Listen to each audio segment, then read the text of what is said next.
अस्सलाम वालेकुम everybody, this is Sikandar team financial help you guys are doing fine and learning with this channel को subscribe कर लीजिएगा और इसके साथ लगे बेल आइकन को भी प्रेस कर लीजिएगा।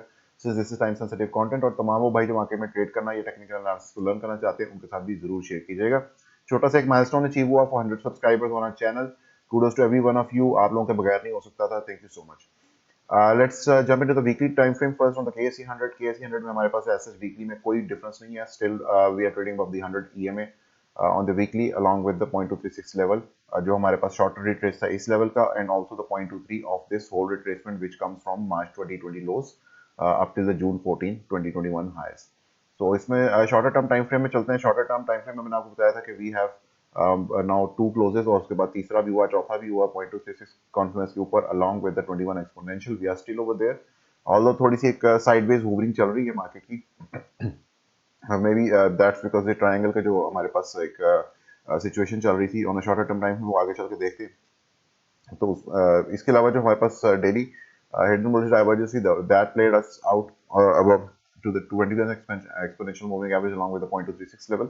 और शॉर्टर टर्म टाइम फ्रेम में हमारे पास एसएच जो यहाँ पे एक डाइवर्जेंस क्रिएट हो रही थी। Let me show you once again.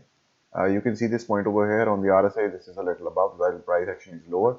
तो एक हिडन बेरिश डाइवर्जेंस है जो कि on the daily it is trying to form, लेकिन वो फॉर्म हो नहीं पा रही। क्यों नहीं हो पा रही? क्योंकि जब ये कैंडल ऊपर आई थी ये कैंडल रिट्रेस नहीं हो सकी और उसके बाद further this candle could not continue और आज फिर थोड़ा सा प्राइस ऊपर आ गया। सो व्हाट्स हैपनिंग इज के हमारे पास जो अगर if the price closes somewhere around let's suppose 43,929 points, अगर यहाँ पे एक कोई डेली कैंडल क्लोज होती है that is going to trigger this hidden bearish divergence on the RSI. as of now इसमें कोई खतरा नहीं है जब तक कि हम लोकल हाई नहीं बनाते। लोकल हाई भी बनाने की सिचुएशन में नहीं है। क्यों नहीं है? क्योंकि हमारे पास जो 200 सिंपल मूविंग एवरेज है उसके ब्रेक के क्लोज के हम बहुत पास पहुंच चुके हैं। We have now reached like 80 to 85% of the apex of this triangle। और मैंने आपको बताया था कि 70% जो है at least that is the sign of maturity और 70% जो परसेंट है उससे प्लस में जाके आपके पास ब्रेकआउट आना चाहिए which becomes a successful breakout. तो वी आर प्रीटी क्लोज। नीचे जो ट्रेंड लाइन है ट्रायंगल की वो भी अभी तक होल्डिंग है और जो अबव है वो भी होल्डिंग में है। So 21 exponential if you can really zoom in and see कि 21 एक्सपोनेंशियल और ऊपर से 200 सिंपल दोनों के बीच में एक स्क्वीज आ रहा है on the price action. So it is very close to the breakout. जब apex के पास आती है तो it either breaks to the downside or to the upside. I am personally biased to the upside and also this pattern is biased to the upside क्योंकि ये pattern एक bullish pattern है और इसका जो breakout target है that goes somewhat like अगर आप इसको यहाँ से यहाँ तक measure करेंगे and you can put it on the place यहाँ से भी ये breakout हो, ठीक है? तो वहाँ पे आप इसको रख दीजिएगा। You can find that 45,240 points approximately is the target of this। लेकिन एक मैं जरूर यहाँ पे फिर से याद करा दूं कि जो ब्रेक होता है उसके बाद एक रिकन्फर्मेशन टेस्ट होता है, उसमें ये सपोर्ट के तौर पे इसको होल्ड करना चाहिए इस एरिया को। अगर ये होल्ड नहीं करता तो it can be a swing failure pattern and then again play to the downside. तो हमेशा ये याद रखिएगा कि जब भी ब्रेक हो एक वॉल्यूम कंफर्मेशन हो, वॉल्यूम यानी कि मार्केट जो है उसको सपोर्ट कर रही हो और बहुत सारे लोग उसको देख के ट्रेड कर रहे हैं।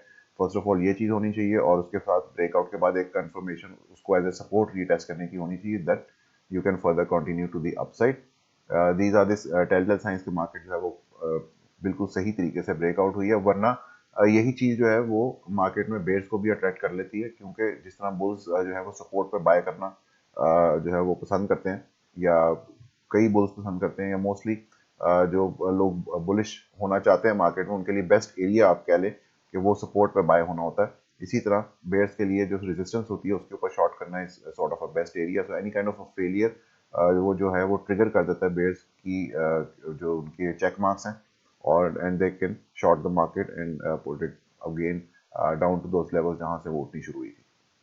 सो ये चीज़ ज़रूर याद रखिएगा। साथ में कंफर्मेशन ज़रूरी चाहिए होती है और कंफर्मेशन के बगैर जो है वो आप एक रश ट्रेड कर सकते हैं। रश ट्रेड में you can go under water क्योंकि आपके अगेंस्ट ट्रेड प्ले होने के चांसेस ज़्यादा हो जाते हैं। तो वीकली टाइम फ्रेम में मैंने बताया कोई चेंजेस नहीं है, still looking good. Daily time frame में हमारे पास अभी खतरा नहीं है फिलहाल क्योंकि जो हिडन बेरिश डाइवर्जेंस है वो तब तक फॉर्म नहीं हो सकती जब तक कि हमारे पास एक लोकल हाई कंफर्म नहीं होता। लोकल हाई अभी तक कंफर्म नहीं हुआ हुआ। So in that case I think हमारे पास मजीद कोई इसके अलावा चीज़ है नहीं जो कि मार्केट में देखी जा सकती हो।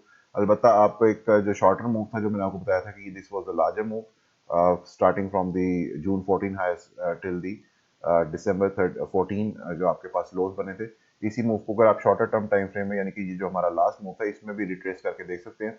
तो इसमें आपको जो टेलटेल साइंस जो आपको लार्जर मूव पे मिलेंगे, उसके साथ भी आप इसको मैच अप कर सकते हैं, जिस तरह कि 0.618 of this move is actually the 0.382 of the whole move.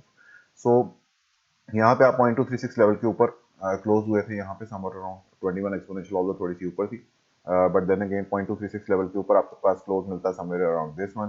Currently आप देख सकते हैं कि यहाँ पे आपका कॉन्फ्लुएंस है एग्जैक्टली 0.382 से रिजेक्शन हुई भी, और 0.382 यानी कि विच इज एट 44,584 लेवल, इसके ऊपर अगर आपको डेली क्लोज मिलता है, that is going to further continue to the upside of the 0.5 level and then 0.618 level. और इस मूव का जो रिट्रेस है of 0.618 which is at 45,729, that is actually also somewhere around the target of the this triangle breakout pattern. You can see it over here, मैं आपको दोबारा से इसको ड्रॉ करके दिखाता हूँ। So this is the target, इसको अगर आप यहाँ से यहाँ रखेंगे, यू कैन सी कि हम यहाँ पे तकरीबन 0.618 को टच करते हैं। So 0.618 is going to be the first telltale sign of this market, of this move. इस मूव का, लार्जर मूव का नहीं, जो मैं बात नहीं कर रहा, इस मूव की बात कर रहा हूँ। अगर इसका 0.618 अचीव हो जाता है, जिसके साथ ही हमारे पास 200 सिंपल मूविंग एवरेज भी just above that is present over here eight 45,950 approximately. तो अगर हमारे पास इसका 618 मिल जाता है, तो इसी को आप रिट्रेस कर सकते हैं to the larger move starting from June 14 highest. तो यू विल सी कि हमारे पास जो 200 सिंपल है, उसके पास 0.5 लेवल अचीव हो जाता है ऑफ द लार्जर मूव, और फिर सिर्फ हमारे पास एक पॉइंट आ जाता है विच इज 46,616 और 15 अप्रोक्सीमेटली। और उसके बाद हमारे पास जो मार्केट में बुलिशनेस है, दैट कैन कम बैक, और उसमें हमारे पास लार्जर जो मूव है, उसके अंदर ये वाली ट्रेंड लाइन फिर आपके पास आ जाएगी, which is in Confluence with the 0.618 level. तो एक दफा ये ब्रेक हो जाए 0.61, और उसके साथ ये टेक आउट हो जाए along with this last spike high over here which we made somewhere around on the 5th of November. ये चीजें टेक आउट हो जाएंगी, मार्केट में बुलिशनेस वापस आ जाएगी, and you can see how do the things turn out from a smaller time frame to the larger time frame and a smaller move to the larger move. तो ये एक shorter move है, इसके आप इसके ऊपर भी ध्यान रखिएगा। सो फर्स्ट ऑफ ऑल कि हमारे पास अगर यहाँ पे अचीव हो जाती हैं ये लेवल्स, इसी तरह सबसीक्वेंटली ये लार्जर मूव पर रिट्रेस हो जाएंगी, और लार्जर मूव के ऊपर आपके पास वही लेवल्स जो है कॉन्फ्लुएंस में आएंगे along with those moving averages. सिर्फ फर्क ये होगा कि लार्जर मूव में आपके पास 0.382 is going to become the 0.618, और 0.618 is going to give the 0.382 on the shorter term. So this is it for the case under today. Thank you so much. Allah Hafiz.